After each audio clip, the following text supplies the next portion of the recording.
Ok, bah bonjour à tous et on se retrouve aujourd'hui pour un nouvel épisode du podcast de l'agenda. Cette fois-ci, ce sera un podcast un peu plus dédié dans le foot et plus particulièrement dans la Coupe du Monde 2022 qui s'est passée au Qatar. Alors, tout d'abord, messieurs, bonjour à tous. J'espère que vous allez bien. On a ici avec nous, on a Curtis Massé, donc du coup, un des rédacteurs en chef de l'agenda. Exactement, exactement. Bonjour à tous. Bonjour, bonjour Curtis. Ensuite, on a Ilyes, un des collaborateurs de l'agenda. Ilyes, explique-nous un peu ce que tu fais pour l'agenda. Exactement, bonjour à vous. Donc Ilyes, rédacteur pour l'agenda aussi, écrit des papiers, principalement dans le foot. D'accord, ça marche. Et ensuite, nous avons Simon. Simon aussi, qui est un collaborateur de l'agenda. Simon, explique-nous aussi ce que tu fais de ton côté pour l'agenda. C'est ça, salut, salut. Bah, moi, c'était plus du côté musique. J'ai fait pas Mhm. mal de live report et du coup, voilà, particulièrement des écrits dans la musique et un peu aussi dans le foot. Ouh, un homme versatile, on aime ça. Alors, aujourd'hui, on va surtout essayer d'aborder en général, en fait, ce qu'on a aimé de la Coupe du Monde, après plus en précision ce qu'on a pensé de certains joueurs comme Kylian Mbappé. Ensuite, on va pouvoir avoir un peu vos avis sur la Coupe du Monde, quel a été votre meilleur joueur, c'est quoi votre grande déception. Et enfin, si on a le temps, on pourra voir quelle a été la grosse surprise pour vous, si ça a été une action, un match, une équipe, on verra ça. Donc, Ok, pour let's go. commencer, j'ai envie de vous demander à tous les trois, celui-là qui sont chauds de prendre la parole. Pour vous, la Coupe du Monde 2022 au Qatar, est-ce que c'est la meilleure de l'histoire selon vous? On va laisser l'invité parler. Simon, vas-y, let's go. Ok, let's go. Bah alors, moi, du coup, il y a deux points que j'aimerais aborder. C'est un peu le contexte hors terrain et le contexte qu'on a eu d'un point de vue vraiment footballistique. J'ai trouvé que cette Ok. Coupe du Monde, elle s'est quand même fait dans un climat assez particulier, Mhm. avec la guerre avec l'Ukraine, post-Covid, tous les débats qu'il y a eu autour du climat au Qatar. Elle s'est faite en hiver chez nous, donc il faisait nuit tôt, il faisait froid et tout. Donc j'ai trouvé que c'était pas forcément les meilleures conditions. Et après, par contre, en termes de scénario, bah, franchement, ça, c'était pas mal du tout. Malgré le fait que j'ai quand même trouvé que les joueurs étaient moins à fond, j'ai l'impression, pour sauver leur qualif. Il y avait moins d'ambiance dans les publics. Donc, Ouais. voilà, je suis un peu mitigé de ce point de vue-là, mais après, il y a eu des gros matchs. La finale le démontre bien. Donc voilà pour mon avis. Je sais pas ce que vous en pensez. Moi, je vais prendre le relais. En vrai, je suis assez d'accord avec toi, Simon. Je pense qu'au niveau du contexte, c'était pas forcément le mieux. Après, ce que j'ai beaucoup aimé, c'est par exemple les matchs en pleine journée ou les matchs à 20h, c'était super bénéf. Mhm. T'étais là à 22h, t'avais fini et t'avais limite encore ta soirée devant toi, donc ça, c'était cool. Après, bon, avec le réchauffement climatique, il faisait pas vraiment froid dehors. Donc bon, l'hiver, on l'a pas trop ressenti, je trouve, ce côté-là. Après, c'est sûr qu'on n'avait pas le côté barbecue, hiver, Ouais. été, pardon, partage. Donc c'est vrai que c'est un peu dommage sur ça, parce qu'au final, on regardait peut-être tous les matchs chez nous ou à la limite dans des bars. Donc ça, c'est vrai que voilà, c'est le pour et le contre. Après, en termes de qualité de jeu, pareil, je suis un peu d'accord avec toi, Simon. C'était vraiment une Coupe du Monde très intéressante dans les scénarios. Il y a eu des matchs de ouf.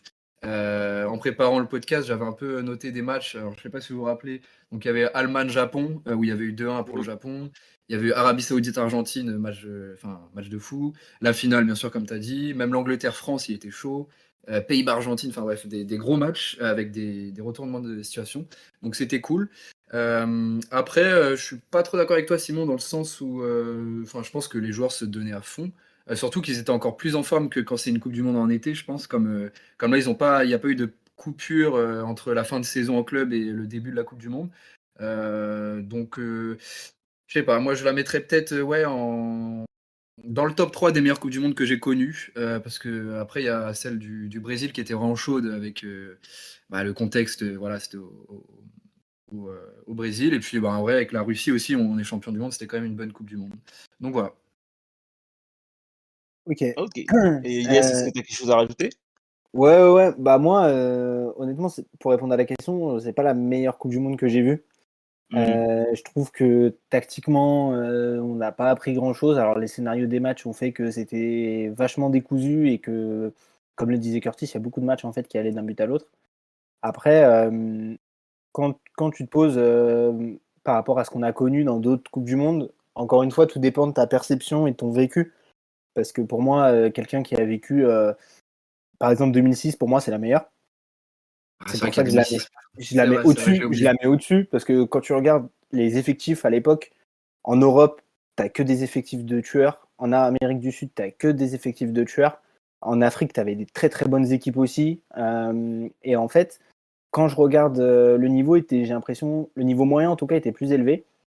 Techniquement, tactiquement, je trouvais qu'il y avait beaucoup d'imprécisions techniques. Après, c'est une Coupe du Monde, comme le disait Simon, qui est atypique parce qu'elle est en hiver. Il y a eu pas mal de blessés. Pardon. Il y a eu pas mal de blessés avant la compétition. Donc il y avait une incertitude physique par rapport aux joueurs. Comment est-ce qu'ils vont gérer aussi le changement de température? Parce que quand tu joues en France ou en Angleterre, où début décembre, il faisait quand même assez froid, et que tu arrivais au Qatar où il faisait 30 degrés et tu avais des stades qui étaient climatisés, c'était pas forcément la même adaptation. En tout cas, c'était pas forcément facile pour tout le monde. Globalement, niveau scénario, oui, mais après, pour moi, ça caractérise un peu le foot aujourd'hui où tout est décousu et très porté sur l'attaque, beaucoup moins sur la défense. Et pour moi, les meilleures équipes, c'est celles qui faisaient le moins d'erreurs, en fait. C'était pas celles qui jouaient le mieux, c'était celles qui faisaient le moins d'erreurs. Donc non, pour moi, je mets 2006 largement au-dessus. Et après, en deuxième, ouais, moi, je le mettrais aussi dans le top 3, 2022. En deuxième, je pense aussi 2014. 2014, parce qu'il y a aussi eu des surprises. Et je trouve que c'est la première Coupe du Monde où vraiment tu bascules. Moi, je me souviens du Costa Rica en 2014, qui tombe dans une poule Uruguay, Italie, Allemagne, Angleterre. je crois. Ah non, Angleterre, je sais pas. Ouais, en Angleterre, ils finissent premiers, ils perdent pas un match. Ah bah Alors oui, oui. que ça passait pour le punching ball du groupe. Et au final, ils ont tué tout le monde. Donc voilà. Mais moi, il y a un point que Simon a abordé, que j'ai oublié d'en parler. Simon, tu as parlé de l'ambiance dans les stades. Et c'est vrai que bon, Ouais. après, j'étais pas au stade, mais c'est vrai que du point de vue télé, franchement, ça se voyait que c'était un public spectateur et pas. Enfin, en tout cas, je trouvais ça marquant à la télé, le fait qu'il n'y ait vraiment pas beaucoup d'ambiance. Pourtant, ce qui est dommage, c'est qu'il y avait l'aspect. Enfin, tous les journalistes, j'ai vu qu'ils le disaient, qui travaillaient là-bas pendant la Coupe du Monde. Comme tous les matchs étaient dans une seule ville, ça faisait vraiment un grand village Coupe du Monde, donc avec une vraie ambiance, mais pourtant ça se ressentait pas dans les stades. Je sais pas si vous êtes d'accord. Bah, moi, franchement, ça dépend des équipes parce que moi, je me souviens de la demi-finale France-Maroc. Il y avait une ambiance quand même assez chaude. Mm. Les matchs du Maroc, il y avait beaucoup, beaucoup de monde dans le stade et je trouvais qu'il y avait quand même un peu d'ambiance. Après, oui, c'est clair que tu n'auras pas les ultras comme tu les as en club. Quand tu as l'habitude de regarder des championnats européens ou même si tu vas prendre d'autres équipes. Ouais, mais même en Russie, hein. Il y avait plus d'ambiance en Russie, moi j'ai trouvé. Moi, Là, je suis par pas, exemple, il y avait moi, je des suis pas matchs où d'accord. on entendait les entraîneurs, ça faisait genre match de Covid, quoi. Bah, franchement, Ouais. je suis pas trop d'accord. Moi, les matchs, encore une fois, il y avait le Maroc, il y avait l'Argentine. Ouais, c'est Et je vrai. pense que ça faisait un vacarme pas possible. Enfin, les Argentins, dans les tribunes, t'inquiète pas, ils encourageaient leurs équipes, ils faisaient le show et Mais tu le ça, c'est un peu ressentais. des exceptions quand même, tu vois, je trouve. Ouais, Enfin, bien tu vois, sûr, en vrai, c'est des exceptions parce que c'est du foot de sélection et que c'est aussi l'opinion publique qui est plus portée vers son équipe qu'un foot de club. Mais Si il y a tu peut-être regardes le aussi nombre. moins de joueurs qui ont fait le déplacement, enfin de supporters qui ont ouais, fait le déplacement. Quand on aussi, Oui, ouais. disait il ouais, y a bien 5000 sûr. supporters dans le stade, c'est pas Mais c'est beaucoup pas sur le 60 places, 60 000 places. c'est pas le fait d'avoir comme ils ont construit des nouveaux stades au niveau de l'acoustique et tout, ils ont pas fait en sorte qu'on entende plus les joueurs sur le terrain que ce soit les gens du public. Tu sais, pour les Hmm, retransmissions télé et tout, parce qu'ils jouent beaucoup dans ça, le Qatar. je sais pas. Je sais pas. Après, ça, c'est des trucs techniques en vrai, mais Après, je pense après, qu'à je mon pense avis, que quand ton stade il est à moitié fermé et que ça grogne dans le stade, à mon avis, tu n'entends pas ouais, les je gens. pense. Ouais. Je pense. Vraiment, Mais je pense que c'est pas tous les gens.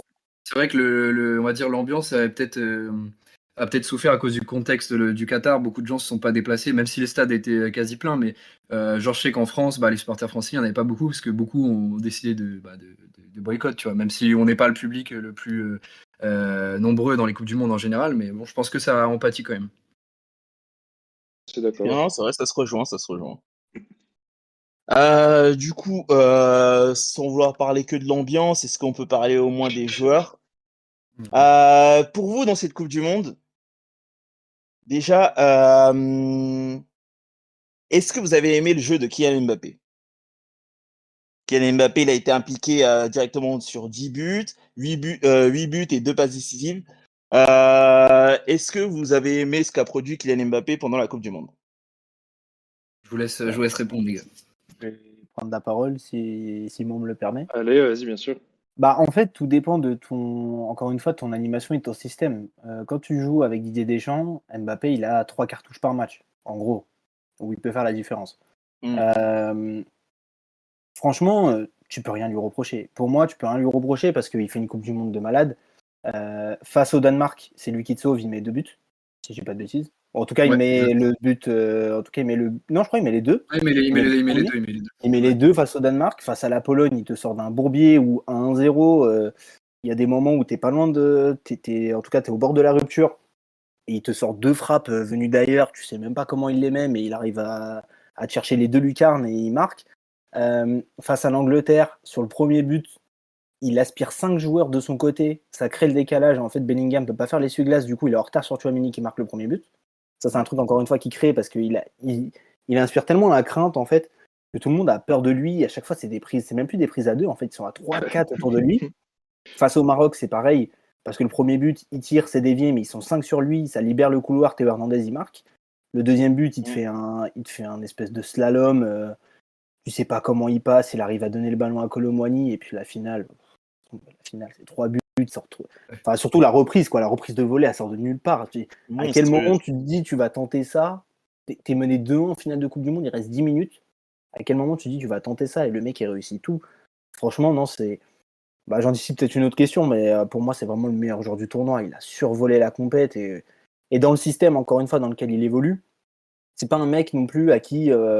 Voilà, c'est pas un mec qui va venir décrocher à 50 mètres de son but et qui va essayer de tout créer lui-même. Au contraire, c'est un gars qui va prendre l'espace, qui va rester sur son couloir et qui va essayer de repiquer dans l'axe pour créer des décalages. Bah, franchement, tu peux pas le. Non, tu peux pas le blâmer. Pour moi, vraiment, c'est le meilleur joueur de la compète. Il n'y a rien à dire. Rien à dire. Simon, tu veux enchaîner? Ouais, je suis assez d'accord. Bah, tu as dit beaucoup de choses auxquelles bah, ouais, j'étais d'accord, notamment d'un point de vue technique. Moi, je dirais qu'il manquait juste un peu de spectacle et de folie à son jeu, en fait, pour que ce soit mémorable.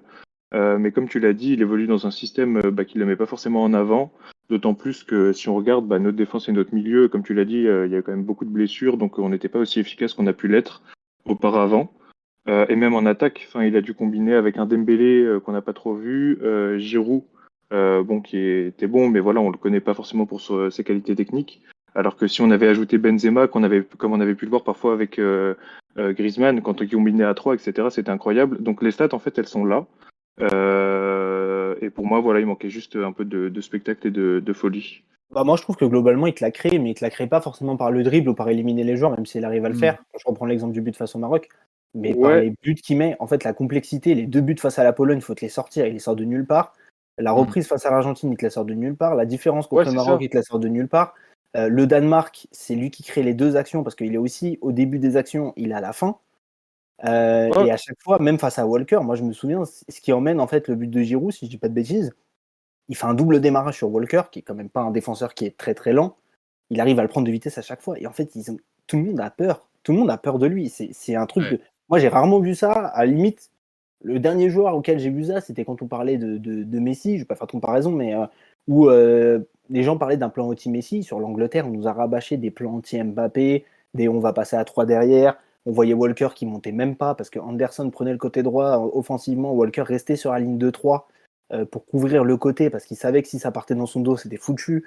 Maguire et Stones, ça allait pas l'arrêter. Il crée la folie, mais autrement, en fait. Pour moi, c'est juste autrement. Hmm. Ouais, c'est vrai. Bah, Moi, c'était enfin, juste pour ouais, finir, vas-y. c'était plus d'un point de vue collectif peut-être que individuel, parce qu'en vrai, Mbappé, il a tout fait. Mais c'était ouais, peut-être plus dans la construction des autres actions, quoi. Voilà. Ok, bah pour compléter vos analyses, en vrai, qui étaient assez complètes, bah, comme l'a dit Arnaldo, les statistiques sont exceptionnelles. 8 buts, 2 passes D. Je crois que c'est la première fois depuis Ronaldo en 2002 là, où il y avait quelqu'un qui marquait plus de 7 buts dans une Coupe du Monde, donc c'est pas à négliger. Il a fait Après, combien, moi, je suis. Messi? Pardon, Messi excuse-moi, ouais. il avait fait 7 buts, 7 buts, je crois. Il a fait un but de moins que Mbappé à la Coupe du Monde. Donc c'est aussi une Coupe du Monde exceptionnelle pour lui, hein, mais vu qu'on est centré sur Mbappé, moi j'ai un peu bon, contenu exceptionnel, statistique exceptionnelle, mais j'ai quand même un arrière-goût de pas de regret, mais il aurait pu encore faire plus. Parce qu'il y a des matchs, comme tu l'as cité, Ilyes, où il a été, enfin, tu vois, Danemark, c'est lui qui carry le match. Contre le Maroc, il apporte, encore une fois, il est sur les 2 buts, mais dans le jeu au final et même dans le match en entier, je trouve qu'il est globalement, enfin qu'il apporte pas assez. Enfin, toi, il fait pas le match de l'année, il est pas, c'est pas non plus un bon match de sa part. Ils sont 4 sur lui. Ouais, après, tu vois, il moi- y a des circonstances qui font que, mais tu vois, par exemple, la limite, la finale, il fait une finale exceptionnelle sur le plan statistique, mais en vrai, les 70 premières minutes, il est muselé et on le voit pas. Enfin, tu vois, il est en difficulté comme toute l'équipe. Ouais, bien sûr, Et après, il te sort une fin de partie incroyable. Mais du coup, tu vois, c'est ça, contre l'Angleterre, pareil, tu vois, il est encore sur tous les bons coups, il arrive à se défaire régulièrement de Walker, mais que si tu prends la globalité, tu vois, c'est un bon match, mais il aurait pu encore faire plus. Donc c'est pour ça, c'est un peu ingrat de dire ça, mais en termes de statistiques, c'est exceptionnel, mais il aurait pu faire plus dans le sens où il y a souvent dans les matchs des moments où il est pas bon, où il est absent. Et en fait, c'est ça aussi Mbappé, c'est qu'il est tellement bon qu'il peut te rater tout le match et à la 80e te mettre un doublé, comme en finale, ce qu'il a fait en finale. C'est ça. Quel est ton niveau d'attente par rapport aux joueurs? Moi, dans le système dans lequel il évolue, encore une fois, on sait pas le football champagne avec Deschamps, on l'a compris depuis maintenant un moment. Qu'est-ce que tu vas demander de plus qu'un mec qui te fait la différence quasiment tout seul? Enfin, moi, je peux rien demander de plus à ce mec-là. J'ai rien à lui reprocher. Certains vont dire oui, il défend pas. Ok, il défend pas de souci. Mais à un moment donné, ça, c'est pas un reproche. Mais du coup, Ilyes, est-ce que ça veut dire que le niveau de l'équipe, en fait, il est pas au niveau d'Mbappé ou non, c'est pas ça. C'est juste que le plan de jeu en attaque, c'est très simple. T'as le ballon, tu lances Kylian et après, c'est bonne chance à tous et on espère qu'il fasse la différence. Comme le mec, il est tellement fort qu'il te fait la différence 3 fois sur 4, bah ouais, après, c'est toujours pareil. Tu vas dire, ah bah, il aurait dû faire la passe. Ah bah, il a mal dribblé. Ah bah, il a perdu le ballon. Ok, mais sauf que si le mec, c'est toujours pareil, il te met doublé et il te fait gagner le match, à la fin du match, tu retiens quoi? Tu te dis, bah, il a fait gagner le match. Et tu peux rien dire. Ouais, En fait, à chaque fois, et moi, pourtant, il y a des moments où je l'ai trouvé pas bon aussi, et je me disais, mais qu'est-ce qu'il fait? Sauf qu'à un moment donné, il faut se rendre compte que le gars, tu lui donnes le ballon, il est capable de te débloquer un match tout seul. Franchement, c'est dingue. C'est aussi ça la marque, tu vois, des grands joueurs. Mais c'est pour ça que je dis que je suis un peu ingrat dans mon développement, tu vois, parce qu'il fait une Coupe du Monde exceptionnelle. Ça, là-dessus, je suis totalement d'accord. Mais tu vois, entre guillemets, il a encore tellement une marge de progression, parce que bon, il a eu que 24 ans. Je me dis, tu vois, dans la prochaine Coupe du Monde en 2026, là, ça sera le joueur, il sera à son prime. Et les matchs, tu vois, ils seront peut-être plus complets, tu vois. Mais c'est vraiment chercher la petite bête quand je dis ça, tu vois. Mais parce que même avec le PSG, ça lui arrive. En fait, il a reproduit ce qu'il faisait au PSG en équipe de France, à savoir que des fois, des matchs, il passe à côté, mais il te plante les buts, et c'est ce que tu retiens au final. Mais voilà. Enfin, en tout cas, oui, c'est une compétition exceptionnelle qu'il a fait. Voilà, je suis assez d'accord avec toi là-dessus. Et puis oui, forcément, la tactique de Deschamps n'était pas non plus peut-être assez, on va dire, développée, même si j'aime pas trop dire ça. C'est pas adapté à son jeu. Ouais, voilà, adapté, merci. C'est le mot que je cherchais. Mais juste, tu parlais de 2026. Attention, 2026. Ah oui. On n'est pas prêt. Je pense qu'on n'est pas prêt. Non, on n'est pas prêt. C'est pour ça que je te dis 2026. Ça, on va devoir. On verra ça en Ce 2026. mec-là, on s'en rend pas compte. Il a joué 2 Coupes du Monde, il a 12 buts. Le record, c'est 16. Et surtout 2 finales. 2 finales, surtout. 2 finales. Enfin, je sais pas si on se rend compte. Je sais pas si on se rend compte du mec. Moi, c'est pour ça que je peux pas le critiquer. Il est trop fort. Il est trop fort. Franchement, t'as beau chercher des petites bêtes, j'arrive pas. Perso, ça rejoint un peu une question que j'ai envie de vous lancer là avec vos différentes analyses. Est-ce qu'on peut dire que Kylian Mbappé il reste dans le débat de ouais, il est très fort pour son âge, ou alors c'est le meilleur joueur à son âge, ou alors est-ce qu'il peut enfin entrer dans le débat de Kylian Mbappé c'est le meilleur joueur de la Coupe du Monde? Pour moi, ça l'est. Il n'y a pas de débat. Ouais, je suis assez d'accord. Moi, j'adore Messi. C'est pas juste un jeune crack. Non, Messi, il gagne la Coupe du Monde, ok, parce que c'est lui qui le prend, le trophée. Donc tu le donnes. Mais honnêtement, en 2018, Modric, il perd la finale, il a le trophée. Tu vois. Pour moi, si tu le donnes à Modric en 2018, tu le donnes à Mbappé en 2022. C'est le mec. Il n'y a pas trop de logique là-dessus. À chaque match de l'équipe de France, il est décisif.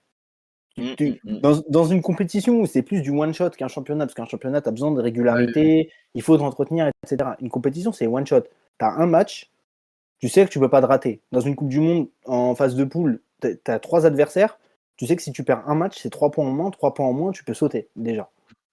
C'est sûr. Et Bah, une- ouais, vas-y. après l'Euro, tu te dis l'équipe de France, moi juste je termine là-dessus. Après l'Euro, on se disait, mais l'équipe de France, on sait même pas, est-ce que ça va tourner, est-ce que ça va pas tourner, qu'est-ce qui va se passer? Il y a eu beaucoup de blessés, Maignan, Kimpembe, Nkunku, Benzema avant le premier match. Tu te dis, attends, Varane pas sûr de jouer. Tu te dis, oh là, c'est bizarre, on a un milieu bis, N'Golo Kanté, Pogba non plus pas là. Bah, au final, tu as juste un mec, il est là, il te fait la différence. Ouais. Pour moi, c'est plus le jeune crack. En 2018, ça l'était, mais aujourd'hui, pour moi, c'est le meilleur joueur du monde. Aujourd'hui, c'est lui. Franchement, c'est lui. Pour moi, tu peux pas faire mieux en Europe, à la limite, au niveau mondial et club. Si tu prends sélection plus club, franchement, il n'y a pas mieux. Pour moi, en termes de régularité, de stats, etc., et de te décanter un match, il n'y a pas mieux. Donc, Ouais, c'est bien, ça Mbappé se pour tient. toi, meilleur joueur de la Coupe du Monde. Ah oui, meilleur joueur. Ok. Et Bah, pour moi, toi, Curtis? je vais peut-être chercher, on va dire, pour pas dire Mbappé, avoir un peu des avis divergents. Là, du coup, pour le coup, je pense, après, je sais pas, en vrai, c'est des si, mais moi, j'aurais mis Antoine Griezmann pour la simple bonne raison qu'il a été exceptionnel dans tout ce qu'il a entrepris pendant la Coupe du Monde. Dommage qu'il n'ait pas marqué. Ça, c'est le petit bémol, et il a raté sa Coupe du Monde. C'est pour ça, enfin, sa finale de Coupe du Monde, pardon. Donc, c'est pour ça que je dis bien si on refait un peu le scénario, moi, je l'aurais mis numéro 1. Il a su s'adapter aux nouvelles conditions que lui ont imposées les blessures et Didier Deschamps avec ce remplacement au milieu de terrain.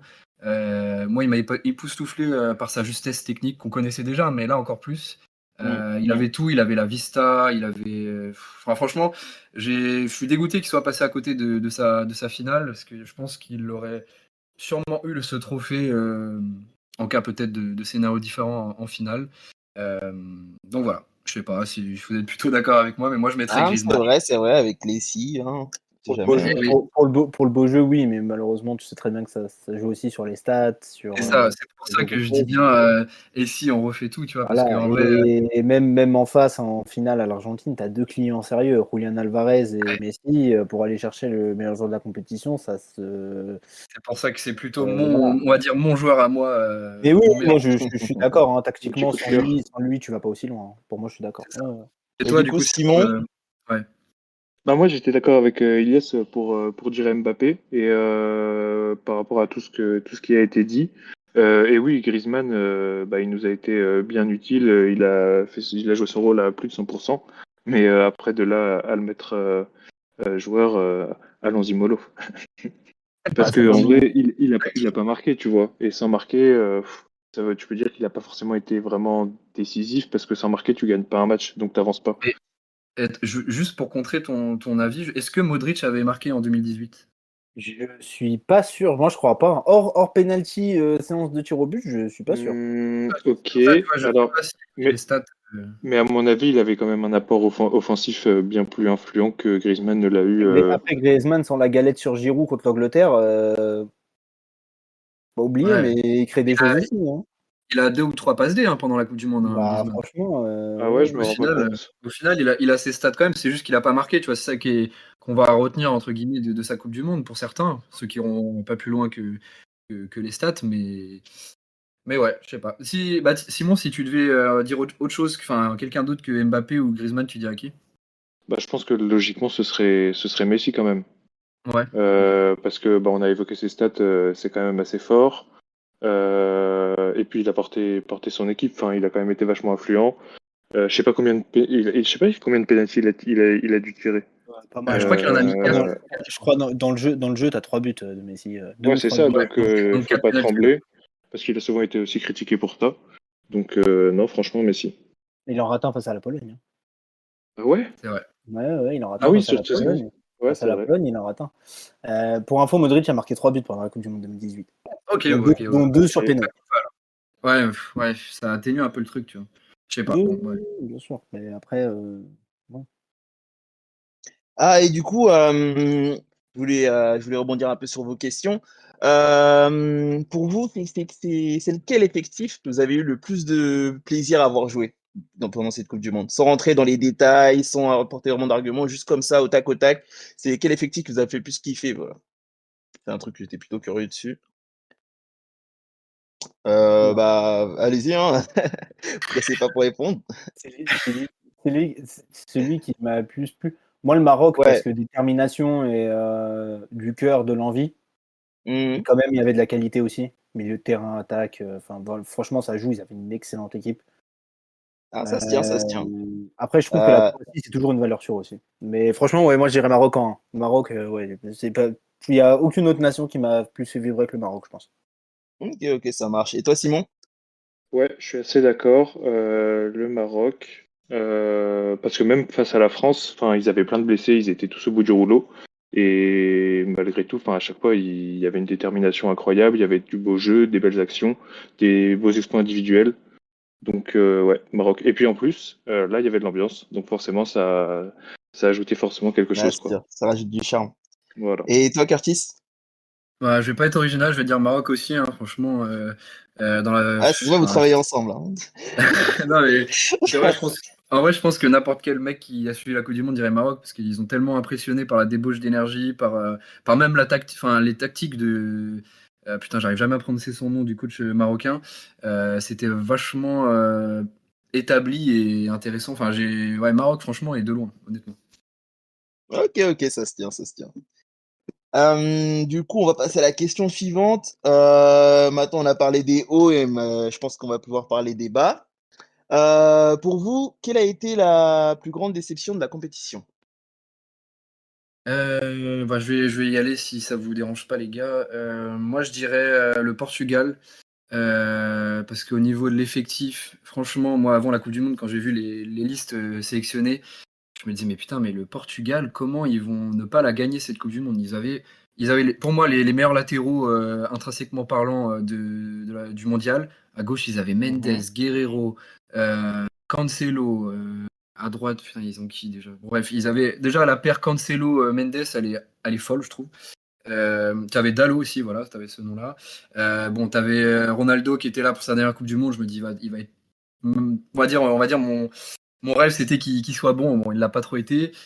Tu regardais le milieu de terrain, il y avait des Bernardo Silva, il y avait en attaque, tu avais Bruno Fernandes, Joao Félix. Enfin, vraiment, tu avais un effectif très, très, très complet et surtout très qualitatif, pardon.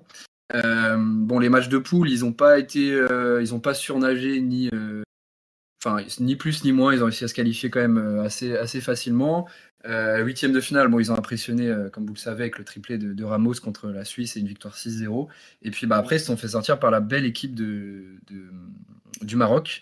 Donc au final, ils ont fait quart de finale, mais on retient pas grand-chose dans le jeu. Et ça, je pense que c'est surtout dû à leur coach, donc Santos, qui est d'ailleurs parti à l'issue de la Coupe du Monde, et enfin, parce qu'il était là depuis, je crois, 2016 ou 2014.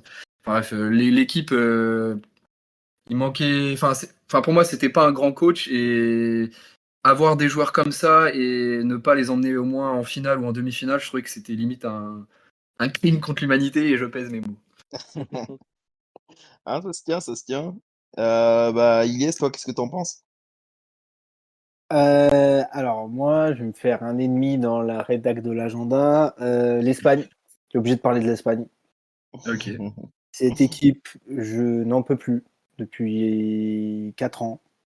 Alors, on va m'expliquer, oui, mais tu sors au péno à chaque fois. Ok, d'accord, tu sors au péno, mais tu proposes pas grand-chose pour moi. Tu joues à la baballe, tu as 1000 passes, tu fais du hand, t'as personne qui te crée de la folie.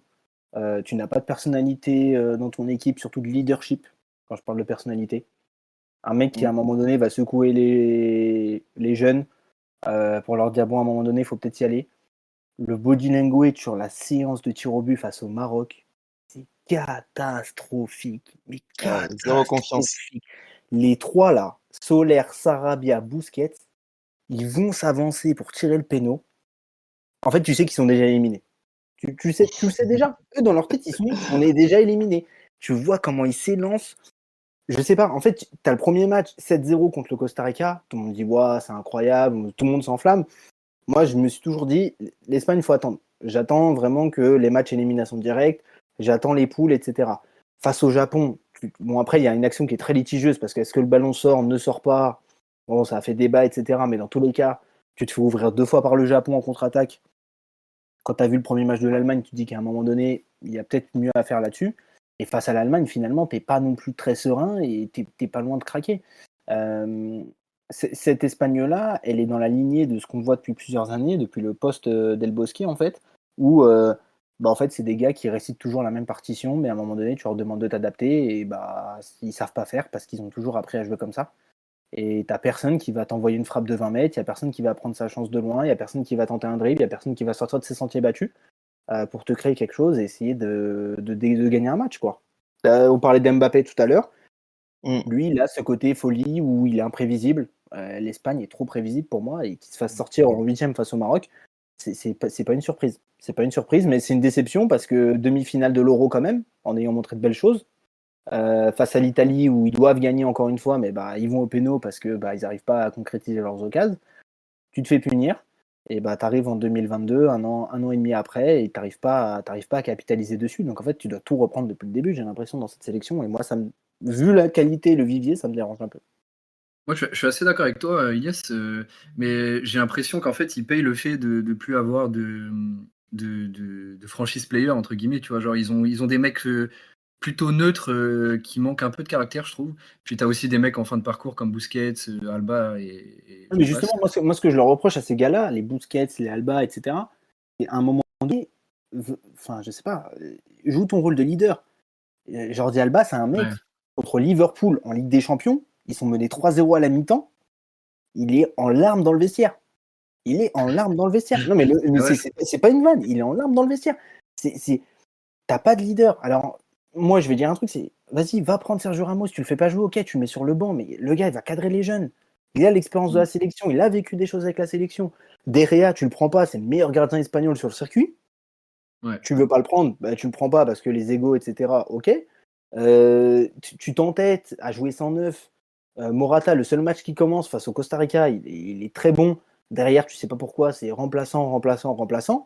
Et oui, je suis d'accord, il y a un déficit, mais pour moi, il y a des mecs qui, à un moment donné, doivent prendre le lead. À Aymeric Laporte, aujourd'hui, ça y est, t'es plus un jeune joueur qui attend de percer, là. T'es à Manchester City, tu dois t'affirmer en sélection, tu dois être le patron de cette sélection.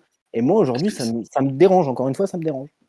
En plus, c'est d'autant plus surprenant que des mecs comme Alba ou Busquets, ils ont connu des sacrées choses en professionnel dans leur passé de joueur. Donc, ils devraient vraiment apporter cette expérience. Enfin, je suis assez d'accord avec toi là-dessus. Ils sont cramés, je pense qu'ils sont ouais, cramés. à ce moment-là, tu vois, c'est peut-être la faute d'Enrique de les avoir sélectionnés aussi. Tu vois, c'est à lui de juger s'ils étaient encore aptes à vraiment apporter quelque chose. Ou même à eux, tu vois, ils devraient être capables de savoir s'ils vont vraiment apporter quelque chose au collectif ou plutôt T'es peser. en train de demander à des joueurs de ne pas participer à la Coupe du Monde. Non, Moi-même, mais je à la suis limite, raciste, oui, j'y non, vais, mais- hein. non, mais alors, Bah, oui. il y a ça, mais à la limite, comme je disais pour Ramos, tu les prends, tu les fais pas jouer. Mais Oui, ils voilà, sont où t'es sur le clair avec leur banc. statut. À un moment donné, ils mettent des tartes dans le vestiaire. Il n'y a personne qui fait ça. Il n'y a personne qui fait ça en Espagne. Comment tu vas avancer si tu n'as pas de leader dans ton équipe? Il n'y a rien. Ouais, non, mais Il y a rien. En fait, les mecs qui sont sortis de la Coupe du Monde, ils ont dit bah, ok, c'est pas grave, vous retournez en club, tout va bien. Et moi, je sais pas. Ouais. En fait, peu de gens en parlent, mais moi, je trouve ça lunaire. Personnellement, je trouve ça lunaire. C'est vrai, je suis d'accord avec toi. Bah écoute, Portugal et Espagne, ça se tient. Et toi, du coup, Simon? Moi, je dirais, juste pour rebondir à ce que disait Elias, je crois que c'est ce qu'ils ont fait, la Croatie, parce que Mandzukic, je l'ai pas vu sur les feuilles de match et il était Il a pris sur sa retraite? Ouais, il Ouais, avait c'est pris. ça, mais il était là. Et du coup, Oui, je il pense qu'il est avait ce adjoint. rôle. Ok, c'est ça. Ok. Bah, typiquement, c'est ce qu'il faudrait qu'il fasse, l'Espagne. De rajouter un peu peut-être des anciens cadres qui, eux, avaient du charisme et du leadership pour coacher les jeunes. Après, moi, je Euh, termine juste là-dessus pour l'Espagne et je te laisse continuer, Simon. Mais le problème aussi, c'est que le sélectionneur, moi, Luis Enrique, ok, avec le Barça, Neymar, Messi, Suarez, on adore, pas de souci. Il a trop d'ego. Il prend pas de certains joueurs parce qu'il veut être devant de la scène. Tu peux pas avancer avec un coach comme ça. La sélection, on a ce débat en ce moment, parce qu'il se passe un peu des choses à la Fédération française de football. Une sélection, ça se prend pas en otage. Par personne, en fait. Personne n'est au-dessus de la sélection. Ça n'appartient à personne. Et lui, il a fait cette erreur-là. Et voilà, ils sont sortis en 8e. Vas-y, Simon, je te laisse continuer, désolé. Ouais, et du coup, pour moi, je dirais le Brésil. Parce que finalement, quand on regarde leur parcours et leur équipe, ils ont mis quasiment peu de buts. Enfin, ils ont mis un but par match. Ils ont perdu contre le Cameroun. Il y a que le contre la Corée où ils ont fait un beau score. Et après, ils se sont fait sortir face à un match nul face à la Croatie. Et déjà, j'aurais bien aimé voir un France-Brésil en finale. Ça, déjà, ça m'aurait bien fait plaisir. Et au-delà de ça, bah voilà, encore décevant. Enfin, Neymar, qui est censé être un des meilleurs joueurs à l'heure actuelle, son équipe et tous les talents qu'il occupe, ils n'arrivent pas à faire quelque chose de beau. Donc voilà. Et après, je dirais peut-être aussi la blessure de Benzema, parce que je pense que les matchs auraient aussi été différents et peut-être la finale également. Voilà. C'est vrai que le Brésil, j'y ai pas pensé, mais c'est vrai que c'est quand même une belle déception au vu de leur effectif. Et, Pour en moi, vrai, c'est clair. on les voyait beaucoup trop beaux. Oui. Et Comme d'hab. comme d'hab, et franchement, ça commence à durer en vrai. Hein. C'est chaud. En vrai, je suis deg qu'ils ont été éliminés en quart, parce qu'on a été privé d'une demi peut-être légendaire entre l'Argentine et le Brésil, mais De en même temps, ouf. ils ont ce qu'ils méritent. Hein. Bah, C'est après, vrai, c'est vrai. je me permets de donner mon avis sur le Brésil. Comme tu disais, Curtis, je pense que c'est une nation qui est gentiment rentrée dans le rang Ouais, de fou. depuis un moment. Ça domine plus autant qu'avant. Tu as moins de rayonnement des jeunes joueurs à l'international. Bon, tu as Vinicius Rodrigo et à la limite, eux, d'accord. Mais moi, je suis juste pas d'accord sur Neymar parce que Neymar, encore une fois, c'est un mec qui joue le premier match. Il te fait des différences. Il t'apporte des buts. Euh, il se blesse. Il joue pas. Il revient face à la Croatie. Il est peut-être à 50-60%. Il marque en plus. Il te sort un but sorti de nulle part. Ouais. Il va le chercher tout seul, en fait. Il va le chercher tout seul en prolongation. Il marque le but. Et après, moi, ce qui me dérange, c'est pourquoi tu te mets 5e sur la liste des tireurs de pénaux. C'est un truc que je comprends pas. Ah bah ça Et c'est un moi, débat. c'est le truc que je peux pas comprendre. Mais vas-y, va en deuxième, va en troisième. T'es le meilleur tireur de pénaux au monde aujourd'hui, mais va le tirer ton pénaux. Tu sais que tu vas le mettre. Tu sais que tu vas le mettre, Ouais. personne ne peut l'arrêter. Donc voilà, et puis après, oui, mentalement, ça a failli. Je pense que le Brésil, mentalement aussi, ça a failli, mais ça, c'est une problématique qu'ils ont depuis Depuis longtemps. 2014 déjà, hein. Même Bah avant. Hein. oui, c'est ça. C'est Ah, sûr, je c'est vois sûr. qu'on est en train de dépasser, monsieur. Du coup, pour finir, je vais vous poser la dernière question. Il va falloir répondre assez brièvement. Pour vous, par oui ou par non, avec la première Coupe du Monde de Lionel Messi, est-ce qu'on peut dire que le débat de qui est le GOAT entre lui et Ronaldo, il est clos? Est-ce que c'est fini? Maintenant, on sait que le dieu du football, c'est Messi et que Ronaldo, c'était juste un très bon joueur.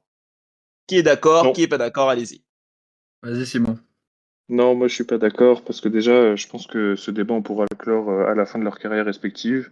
Même si Ronaldo, voilà, il a quitté un peu le championnat européen et la Ligue des Champions, c'est pas dit qu'il reviendra pas. Il est plus âgé que Messi. Et après, il y a aussi la dimension, peut-être aussi en dehors du football. Enfin, Ronaldo, c'est plus que le foot. Donc, enfin, en fait, le débat est tellement vaste et complexe que je pense on peut pas le finir avant que tous les deux aient pris leur carrière. Et après, même, ça peut continuer ensuite. Si l'un des deux devient coach ou j'en sais rien, leur histoire et leur dualité perdurera, quoi. Donc, non, pour moi, c'est pas fini. Et c'est pas prêt d'être fini. Moi, pour prendre la suite, je dirais non aussi, parce que déjà, pour moi, comme tu as dit un peu, Simon, c'est un débat qui ne devrait pas avoir lieu. Ce sont deux. Ok, ils se sont tirés la bourre pendant plus de 15 ans, mais ce sont deux joueurs différents et exceptionnels. Entre guillemets, moi, je suis plus dans il faut profiter, il faut pas arrêter de les comparer, surtout que là, on est dans leurs dernières années. Et surtout, je suis pas sûr que ce trophée de la Coupe du Monde change quelque chose, parce qu'au final, comme tu disais, Simon, c'est plus que le foot, Ronaldo, et pareil pour Messi.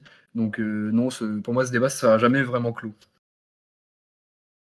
Ok, ok. Yes, toi, est-ce que tu as un avis différent? Désolé, messieurs, le débat est clos. Lionel Messi est le meilleur joueur de l'histoire du football, qu'on le veuille ou Ah non. merde. 91 buts sur une année civile, une Coupe du Monde, une Copa Libertadores. Ils lui ont créé une Copa, pardon, América. Ils lui ont créé un trophée, la Finalissima. C'est un truc qu'on n'a pas entendu parler depuis 1920. C'est vrai ça. Il l'a gagné. La Ligue des Champions, il l'a gagné. La Liga, il a gagné. Tu peux rien demander de plus. Les JO, même les JO, il les a gagnés. Il a même gagné les Jeux Olympiques. Vous voulez quoi de plus? Il a fait Vous une voulez... Ligue 1? Je crois qu'il a fait une Ligue 1 aussi. Mais il en a fait Ah oui, plein. il a gagné Ah, l'année oui, dernière. La Liga, Ouais, il a ouais. gagné. Il va chercher la LDC avec le PSG. Donc, Armin, on arrête tout. Ça y est. Merci, monsieur. On va aux Bahamas. Siroter tes cocktails. Et merci pour tout. Franchement, non, pour moi, Messi, c'est. Pourtant, j'ai été fan de. Enfin, moi, j'ai toujours été plus Ronaldo. Je vais être honnête, j'ai toujours été plus Ronaldo. Mais franchement, non. Messi, c'est un. Et Est-ce je que tu trouve. dis pas ça? Est-ce que tu dis pas ça par la fin mitigée de Ronaldo justement? Non, je dis pas. Non, c'est pas ça. C'est juste que je sais pas. Messi, en fait, moi, quand il arrivait à la Coupe du Monde, j'avais pas un a priori. Je me disais, il va pouvoir faire non plus d'énormes différences. Ok, il va être très bon, mais je pense pas qu'il va réussir à porter son équipe comme il l'a fait.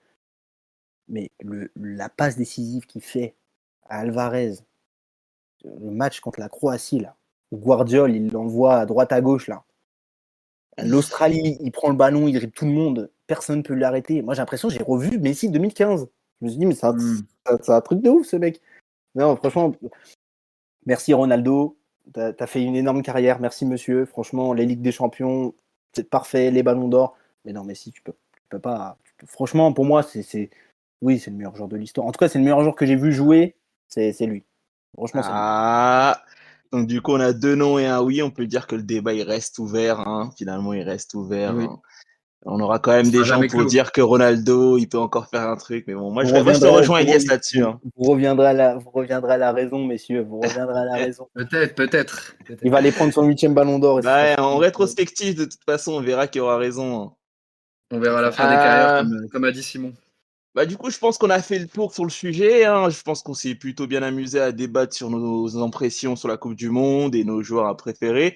Je sais pas pour vous, messieurs, est-ce que vous avez kiffé ce petit épisode du podcast? Très cool. Carrément. Très cool. Merci à vous, Ah, les gars. nice. Merci. Merci en tout cas d'être passé. Je tiens à remercier du coup Ilyes, qu'on rappelle collaborateur dans l'agenda. Il s'occupe des articles, que ce soit foot et aussi d'autres sports, j'imagine. Non, quel foot, vous? Que foot. Pour l'instant, on ne s'est pas exporté, mais peut-être qu'on Qui discute. sait? Peut-être à l'avenir, peut-être à l'avenir. Un papier NBA de temps en temps. Pourquoi Et pas, Simon qui est collaborateur du coup pour le côté musique, mais aussi pour le côté foot. Et il vient de nous impressionner avec aussi ses connaissances footballistiques.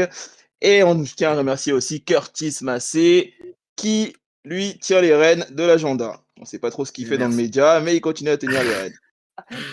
Le patron. Et merci à toi pour la présentation.